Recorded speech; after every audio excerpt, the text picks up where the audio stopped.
morning, children. So yesterday we started our third lesson, animal fibers, and at that topic we are discussing about the life cycle of silkworm.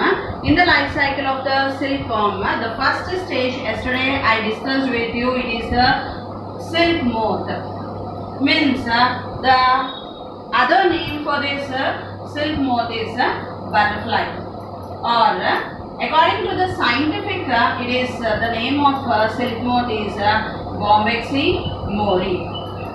According to the scientific name, we will say it as Bombyx mori. The other name for silk moth is Chilakadu. Okay, here what is happening at this first stage? The silk moth lays eggs.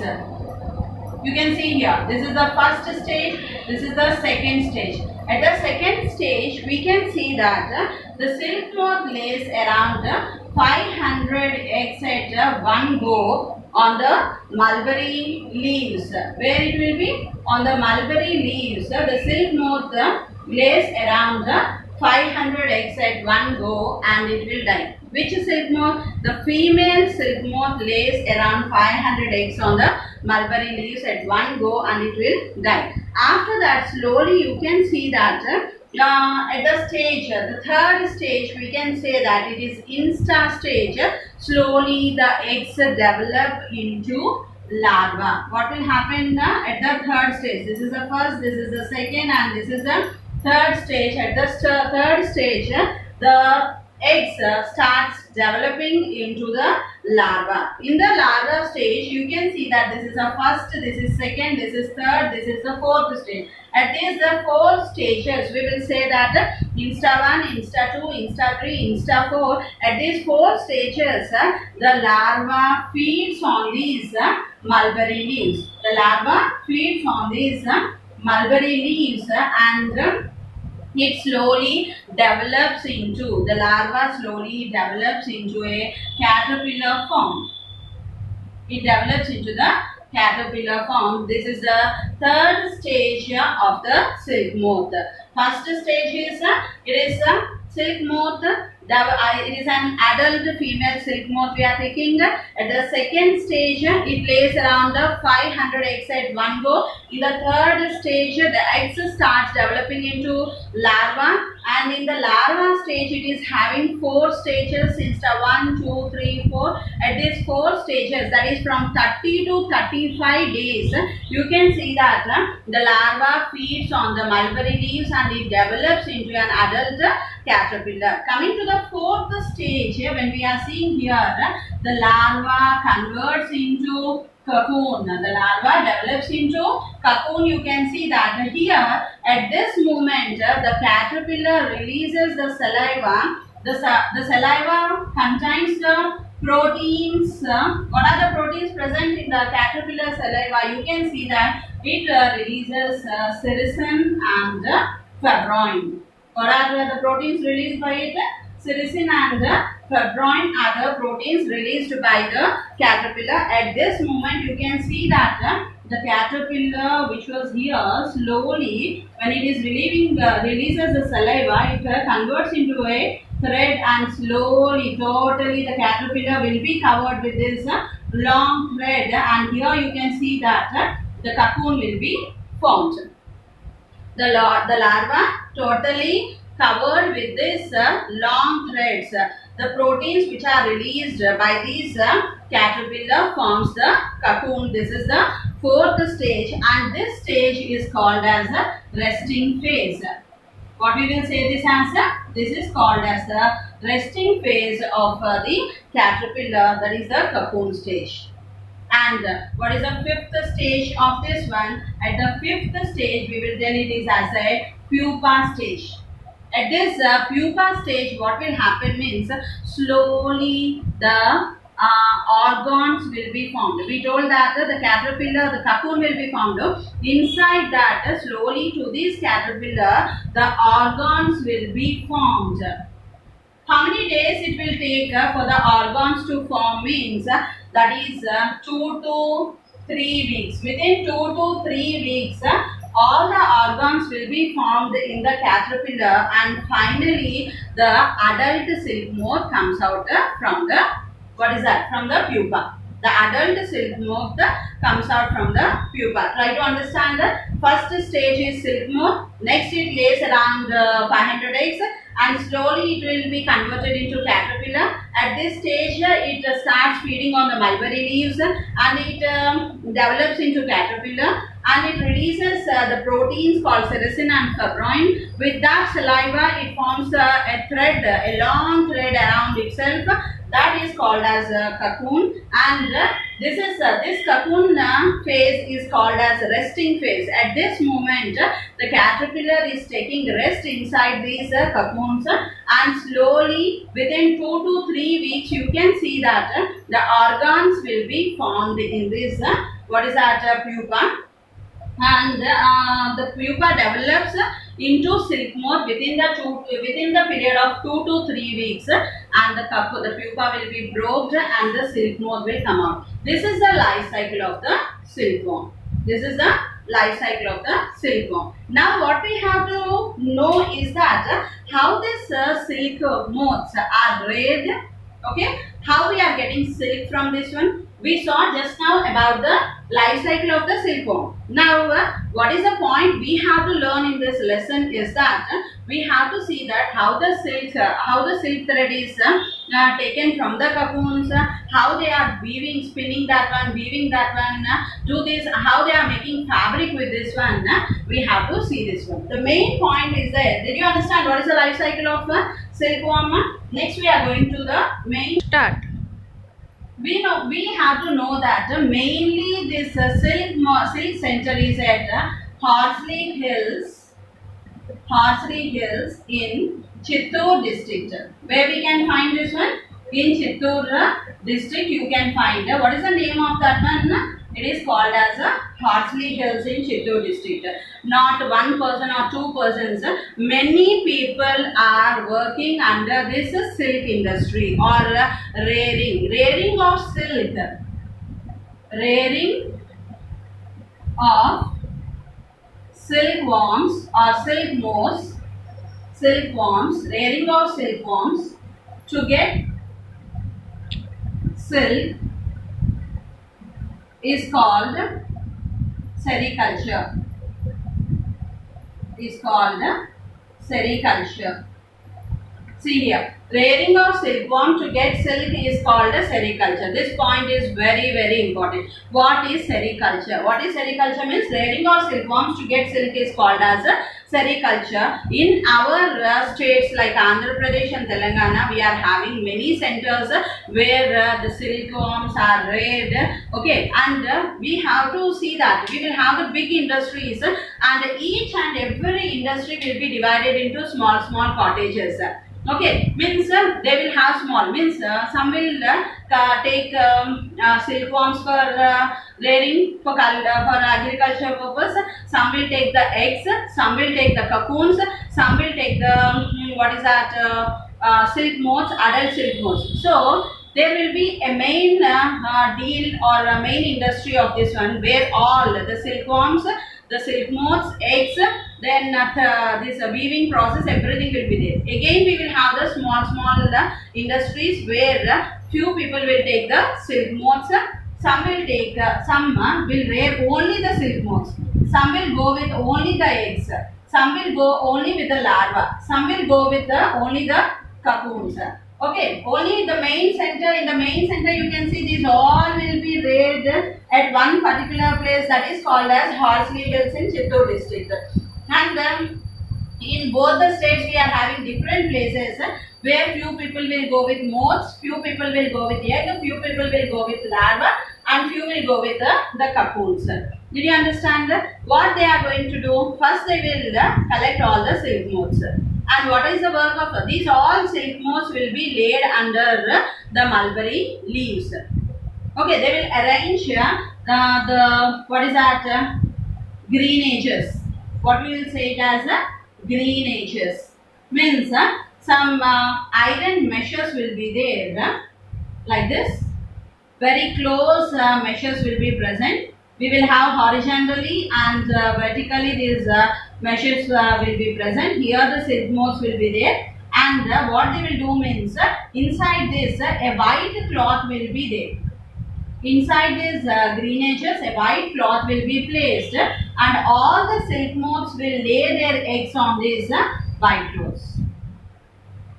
Okay, all the eggs will be present on this white cloths. These all eggs will be collected, and where they will place, they will take a big plate. On that fully they will cover with mulberry leaves, and on that mulberry leaves they will place these eggs.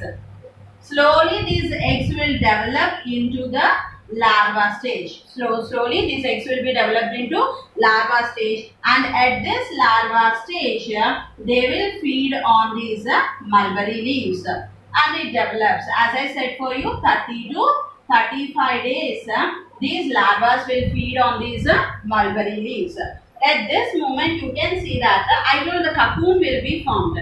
If the cocoon is not stifled, means the adult silk moth comes out from this one. What is meant by stifling?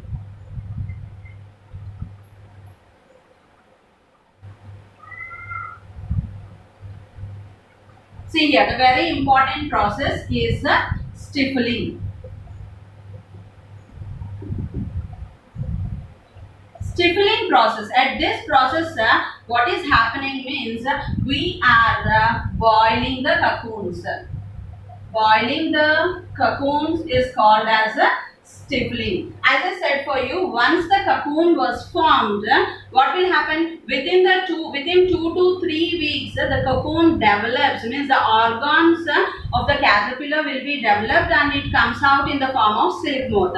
But once the cocoon was formed, what these people will do? They will collect all the cocoons and start boiling them. Means they will take large containers, they will boil the water and collect all these cocoons and throw in this water. They will just put the cocoons in this water. What will happen when they keep the cocoons in this water? The larva inside the cocoon will die. Okay? The cocoon will be first time what you can observe is once the cocoon is formed, the cocoon will be very hard. How the cocoon will be? Very hard, and it will be pale yellow color. How the cocoon will be? The cocoon will be hard and it will be in pale yellow color. So once we have to collect the fine silk thread from that one, what we have to do means we have to do the stippling process. In the stippling process, what we are going to do? We are going to boil the cocoons. Once we have to collect all the cocoons and put in hot water. When we put the cocoons in the hot water, what will happen means the larva inside the cocoon will die. Then they will collect, they will take out these cocoons outside and they will drag the thread from that one. Means you may have a doubt.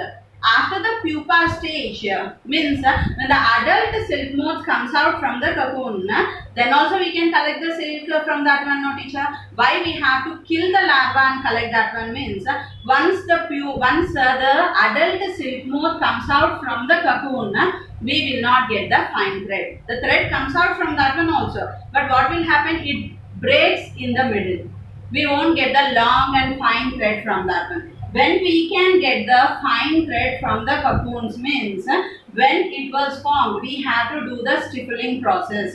Stippling means boiling the cocoons is called as a stippling process. When we boil them, they will become soft and it is easy for us to drag the thread from that. In this boiling process, many people, for the sake of living, for the sake of money, many people will, if you see in your textbook, you can find all the stages of this one. How the eggs will be formed, how the larva will be formed, how the people are boiling the cocoons, you can see that one. The people who are working in this silk industry, they will have the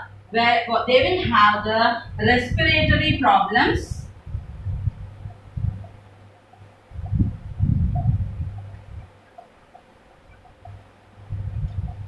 They will have the respiratory problems